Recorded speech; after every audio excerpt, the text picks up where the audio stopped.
क्या आपने कभी ऐसा अनुभव किया है जब भगवान ने आपकी पुकार का उत्तर दिया हो? क्या सच में बांके बिहारी जी अपने भक्तों को दर्शन देने आते हैं? हरे कृष्णा, राधे राधे। लड्डू गोपाल चैनल में आप सभी का स्वागत है। आज मैं आपको एक ऐसी सच्ची और चमत्कारी लीला सुनाने जाने वाली हूँ जिसने एक भक्त का जीवन बदल दिया। हमारे बांके बिहारी जी तो है ही बहुत बड़ी छलिया और बहुत ही ज़्यादा प्यारे हैं, और जो भी जाते हैं वृंदावन बांके बिहारी जी के मन में सभी का मन मोह लेते हैं हमारे बिहारी जी और अपने की ओर खींच लेते हैं। वृंदावन के बांके बिहारी जी के बारे में तो आप सभी को पता है। हमारे बांके बिहारी जी बहुत ही ज़्यादा प्यारे हैं और हमारे बांके बिहारी जी जो है वो अनंत लीला करते हैं उनके अनंत भक्तों के साथ। उनके दरबार में ना जाने कितने भक्त अपनी इच्छाएं लेकर आते हैं और कई बार उनके साथ ऐसी ऐसी घटनाएं घट जाती हैं जिन्हें सुनकर आपको शायद विश्वास करना कठिन हो जाता है, लेकिन जो भक्त है वो तो विश्वास करेंगे ही, क्योंकि पता है उनको कि उनके साथ भी लीला ज़रूर घटित होता है। आज मैं आपको एक ऐसी ही सच्ची लीला सुनाने जा रहा हूँ जो लीला के बाद उस भक्त का जीवन ही बदल गया।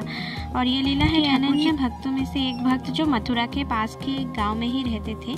उनका मन भगवान श्री कृष्ण में बहुत ही ज़्यादा उनका कान्हा जी के प्रति श्रद्धा था, लेकिन किसी न किसी कारणवश वे कभी वृंदावन जाकर वृंदावन के बांके बिहारी जी के दर्शन नहीं कर पाते थे। कुछ ना कुछ उनके प्रॉब्लम हो ही जाता था। उनके मन में हमेशा ये इच्छा रहती थी कि काश वे भी एक बार बिहारी जी की साक्षात दर्शन कर पाते तो कितना अच्छा होता। उन्होंने कई बार वृंदावन जाने का प्रयास भी किया था, लेकिन हर बार कोई ना कोई रुकावट आ ही जाती है। वो कहते हैं ना, जब वृंदावन के बांके बिहारी जी बुलाएंगे ना, जब उनकी पुकार आएगा सच्ची में से, कान्हा जी जब बुलाएंगे आपको, मतलब आप खींचे चले जाएंगे आप लोग, आपको जाना ही पड़ेगा। और राधा रानी जी की भी तो इजाज़त चाहिए। लेकिन हमारे जो कान्हा जी है ना, वो बहुत सताते भी है, लेकिन सताते जितने भी है लास्ट में आपको, मतलब जितना आपको चाहिए उससे कई ज़्यादा ही वो देते हैं प्रेम। उनका प्रेम तो अपरंपार है, वो किसी के साथ भी आप लोग तुलना नहीं कर सकते हैं। वो ठाकुर जी को बहुत ही ज़्यादा प्रेम करते हैं, पता होता है। उनसे क्या छुपाना, उनसे कुछ नहीं छुपा सकते हम लोग। हमारे मन में क्या चल रहा है ठाकुर जी को सब चल जाता है। और ऐसा मत सोचना आप लोग, अगर कभी आप लोगों को भी ठाकुर जी के बारे में बहुत याद आए या फिर उनके विरह आ जाए आप में, तो आप ये मत सोचना कि आपको ठाकुर जी के बारे में याद आ रहा है। असल में तो ठाकुर जी आपको याद कर रहे थे।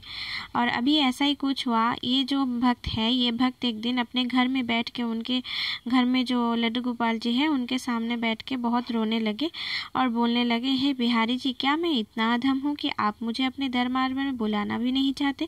क्या मेरे लिए आपके दर्शन असंभव है? वही सो गए। लेकिन रात में उन्हें एक अद्भुत सपना आया। उन्होंने देखा कि कोई पीताम्बरी धारण करे हुए उनके सामने है, जो कि बहुत ही दिव्य उनको लग रहा था, लेकिन उन्होंने उनका मुख नहीं देख पाए थे, उनका बस चरण ही देख पाए थे।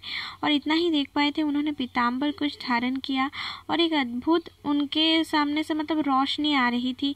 उन्होंने मतलब उतना ही देखा और उतने में ही उनका नेत्र खोल गया और उन्होंने सोचा कि मैंने किसको देखा। सबसे पहले तो वो असमंजस में ही थे कि मैंने क्या सपना देखा, उनको पहले समझ में नहीं आ रहा था। लेकिन बाद में जो नेक्स्ट डे उन्होंने जब अपने मंदिर में गए थे, वो अपने मंदिर में गए थे लड्डू गोपाल जी के पास, तो वहाँ पे उन्होंने जो देखा उसको तो देख के वो चकित रह गए और मतलब उनको सब पता चल गया कि सच में वो तो बिहारी जी ही उनके सपने में आए थे। उन्होंने अपने मंदिर में पीले रंग का एक छोटा सा कपड़ा वहाँ पे पड़ा था देखा, जिस पर चंदन की निशान थे। वे चौंक गए क्योंकि उनके घर में तो ऐसा कोई वस्त्र नहीं था। अब उन्हें पूरा विश्वास हो गया था कि वो स्वयं बांके बिहारी जी ही उनके घर में आए थे। भक्त उनके दर्शन करने नहीं जा पाते हैं तो क्या हुआ? अगर सच्चा मन हो और श्रद्धा पूर्वक से आप लोग कान्हा जी को पुकारेंगे तो कान्हा जी स्वयं ही आपके पास चले आते हैं। ये घटना होने के बाद, ये जब लीला हो गया, तो फिर वो भक्त और नहीं रह पाए घर में।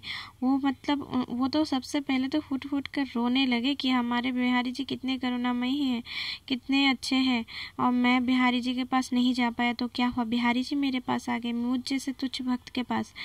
उन्होंने तुरंत ही फैसला किया कि मैं आज ही वृंदावन जाऊंगा। फिर उन्होंने तुरंत ही निर्णय लिया और बिहारी जी के मंदिर में जाकर ठाकुर जी के साक्षात दर्शन करके आए। तो ये लीला से आप क्या समझे? ठाकुर जी केवल मंदिर में नहीं रहते, सिर्फ वृंदावन में ही हैं क्या ठाकुर जी, और कहीं पे भी नहीं है? वैसा होता तो प्रहलाद जी को भी ठाकुर जी खम फाड़ के बचाने नहीं आते। ठाकुर जी तो कण कण में है, हर लता पता हर जगह में है, चारों तरफ है। लेकिन आपके मन वैसा होना चाहिए, शुद्ध होना चाहिए, आपके मन में उतना भक्ति होना चाहिए, श्रद्धा होना चाहिए, तो आप भी ठाकुर जी का दर्शन ज़रूर कर पाएंगे। ठाकुर जी को तो बस प्रेम चाहिए, उनको छल कपट पसंद नहीं। और अगर भक्त सच में पुकारता है तो ठाकुर जी स्वयं उन्हें दर्शन देने आ जाते हैं। क्या आपको भी कभी बिहारी जी की कृपा अनुभव हुआ है? अगर हुआ है तो हमें कमेंट बॉक्स में ज़रूर बताइए, क्योंकि आप लोगों की भी अगर ऐसा कोई लीला है तो हम लोग ज़रूर शेयर करेंगे। अगर आपको हमारा चैनल पसंद आया तो हमारे चैनल को लाइक शेयर सब्सक्राइब करना ना भूलिए। Thank you for watching. Hare Krishna, Radhe Radhe.